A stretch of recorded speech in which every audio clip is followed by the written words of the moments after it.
A judge is now facing charges that she allegedly tried to help a defendant give federal agents. 4:47 a.m., Phoenix, Arizona. The desert sky was still completely dark when the first armored Humvee rolled to a quiet stop 3 houses away from a large estate on Palo Verde Drive. There were no sirens, no flashing lights, only the low steady hum of diesel engines and the sharp metallic clicks of rifle safeties being released. To the neighbors, the house at the end of the cul-de-sac represented law, order, and respect. It belonged to federal judge Amina Osman, a 48-year-old jurist praised for her clean record and humanitarian awards, but to the 14 federal agents silently surrounding the property, this was not a home. It was a transfer point. FBI Special Agent Marcus Chen pressed a finger to his earpiece, his breath fogged in the cool desert air. "All units hold," he whispered. "Target is active."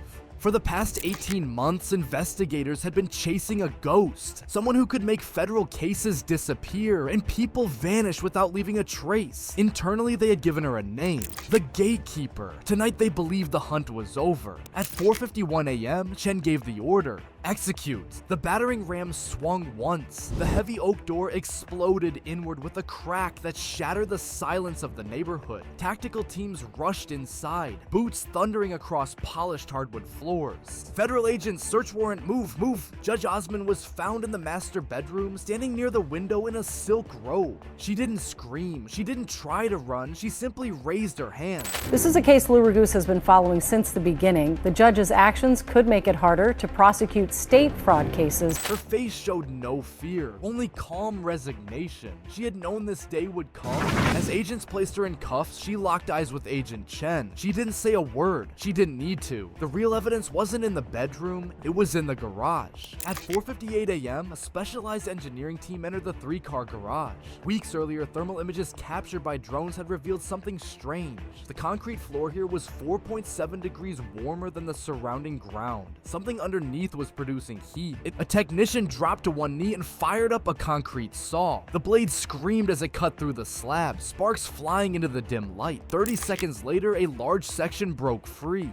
Underneath it was a steel hatch, reinforced industrial grade, sealed with a biometric keypad. A controlled breaching charge was placed. Thump. The hatch swung open, releasing a wave of stale air mixed with chemicals and decay. Agent Chen climbed down first. The metal ladder rungs were slick with condensation. 20 feet below, his boots hit solid concrete. He switched on his tactical light, and this wasn't a crawl space, it was a tunnel. It's 8 feet wide, reinforced with steel I-beams spaced every 15 feet. The complaint says during the interaction, Dugan and the agents disagreed over the type of warrant they had to arrest Flores Ruiz. Electrical cables ran along the ceiling. The passage stretched southwest, deep toward the Sonoran Desert. This wasn't amateur work. This was cartel engineering. As the team moved forward with weapons raised, the weight of the discovery settled in. They weren't standing in a tunnel. They were standing inside a pipeline that had swallowed 127 women. The investigation that led to this moment had begun 4 months earlier with a question nobody wanted to ask. A 22-year-old cocktail server vanished after finishing a late shift at the Desert Moon Casino. Her mother filed a missing persons report at 6 a.m. By 6:47 a.m., the case was closed. The official status read, voluntary departure, no interviews, no search, no investigation, just a signature at the bottom of the dismissal order. Judge Amina Osman. She wasn't the first. Over the past 18 months, 23 women had disappeared within a 5-mile radius of 3 casinos. All were between 18 and 26 years old. All worked service jobs, and every single case had been closed within hours by the same judge. Statistically, it was impossible. This wasn't coincidence. It was a pattern, and back in the tunnel, the air grew heavier. It smelled like sweat, fear, and confinement. At 5:27 a.m., the team reached the first underground chamber. It was a storage room packed floor to ceiling with 43 military-grade duffel bags. Chen opened one on. Inside were tightly wrapped bricks of white powder. New on WLWT, more than 80 pounds of fentanyl seized by the FBI Cincinnati. Take a look at this picture they posted on social media. The FBI working alongside the Montgomery County Sheriff's Office. They say along with the drugs they found, hundreds of kilograms of narcotics, fentanyl, cocaine, methamphetamine, staged and ready for distribution. But the drugs weren't the worst part. Beyond the storage room was a second chamber, and when agents stepped inside, they fell silent. 12 thin mattresses lined the walls. Empty water bottles and food wrappers littered the floor, chains were bolted directly into the concrete. This was not storage, this was a holding cell. On the far wall, scratched into the concrete with shaking hands, was a message. "My name is Sofia Ramirez and they took me from the Starlight Casino. If you find this, tell my mother I fought." The date carved beside it read March 2nd, 2025. Agent Chen swallowed hard and keyed his radio. "We need forensics down here immediately. This is a crime scene." Sofia Ramirez was one of the women whose case Judge Osmond had personally dismissed. According to official records, Sofia had moved to Las Vegas to start a new life. The wall told a different story, and this was only the beginning. By 5:41 a.m., the tunnel ended 2 miles from Judge Osmond's estate. The concrete passage opened into a plain warehouse, officially registered to Desert Star Logistics. Inside, 3 white cargo vans stood silently. The interiors were stripped of handles, reinforced with soundproofing. Empty now, but the forensic evidence was staggering. DNA swabs from the tunnel walls matched 7 of the missing women. The truth was undeniable. Hidden in the office behind a loose drywall panel was the ledger, a simple leather-bound book, every page a crime, names, ages, dates, and prices scratched in ink. Sofia Ramirez, age 24, acquired January 18th, sold February 3rd, price $40,000, 127 entries in total. Agent Chen's hand shook slightly as he flipped through it. Each name was a life stolen, each number a betrayal of justice. Judge Osmond hadn't just turned a blind eye, she had been the auctioneer, the gatekeeper. She had ensured that when these women disappeared, no officer searched for them, no prosecutor filed charges. She had weaponized the justice system itself, converting it into a tool of human trafficking. And as dawn broke over Phoenix, the raid expanded statewide. By 6:02 a.m., DEA agents stormed a luxury condo in Scottsdale. They arrested Captain Miguel Serrano of the Phoenix Police Department, a 19-year veteran. On his laptop were patrol schedules, sector maps, and logs of nights when the white vans moved without interference. 18 members of a Yuma-based human smuggling ring have now been sentenced for conspiring to harbor and transport illegal aliens.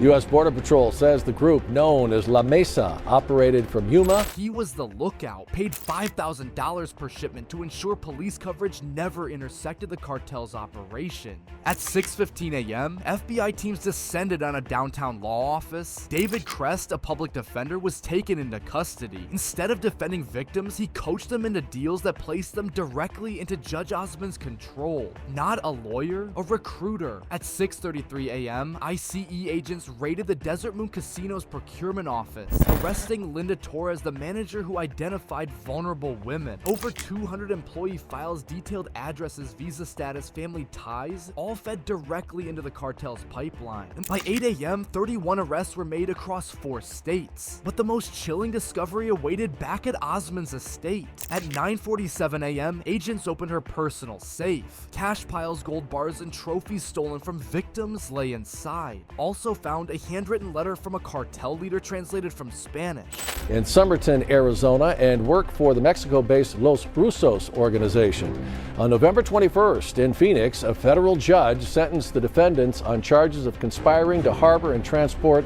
The door remains open. The North is protected. As long as the gavel falls, the river flows. The scale of betrayal was total. $11.4 million laundered through casino contracts. 127 missing persons cases suppressed. The gatekeeper had weaponized law, police, and courts to facilitate human trafficking. At 10:15 a.m., the governor of Arizona addressed the public. Her voice trembled. "Today we learned that institutions we trust to protect us have been weaponized. The gatekeeper has fallen, but the damage she did is incalculable." 3 weeks after the raid, Sofia Ramirez's mother stood outside the federal courthouse holding a photo of her daughter. Sofia had been found alive in a cartel safe house in Sinaloa, Mexico, one of only 7 rescued so far. 16 others remain missing. Tears ran down her mother's face.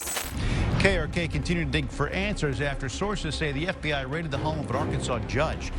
"I trusted the system to find my daughter," she said. "I trusted the police, and the person I trusted most was the one who sold her." But Judge Osmond now faces 127 counts of conspiracy, kidnapping, human trafficking, and racketeering. If convicted, she will spend the rest of her life in a supermax prison. The tunnel beneath her garage has been filled with concrete, the warehouse seized. But the ledger remains a chilling reminder. Over 100 women are still lost, trapped in the shadow network she helped build. The The case revealed a terrifying truth. The war against human trafficking isn't just at the border. It's in the courtrooms, in police stations, sometimes in the hands of those we trust most. One person in a robe had controlled a network that spanned casinos, warehouses, and city streets, exploiting the system with surgical precision. The lessons were clear. The gatekeeper's fall sent shockwaves across Arizona and beyond. Investigations into financial and legal networks linked to human trafficking intensified. Casinos and law offices were audited. Police departments enforced stricter oversight. Federal prosecutors reviewed every dismissed case in her jurisdiction. The corruption exposed in Phoenix became a blueprint for uncovering hidden criminal networks nationwide. For the victims and their families, the road to justice is far from over. Rescues continue, interrogations are ongoing, and the FBI has vowed to track down every missing person tied to this operation. But the story of Judge Osmond will remain a stark warning. Power can be a weapon, and the law can be corrupted from within. As federal agents closed the last case files and left the warehouse behind, Agent Chen looked over the desert horizon. The sun was rising over Phoenix, casting long shadows over a city that had narrowly survived the betrayal of one of its own. For him, for Sophia, and for the 127 women whose lives hung in the balance, the mission was clear: never forget, never forgive, and never allow this level of corruption to hide again. This operation proves that vigilance isn't optional, that evil doesn't just walk in the shadows, sometimes it wears a robe, and that justice, even when delayed, must always be relentless.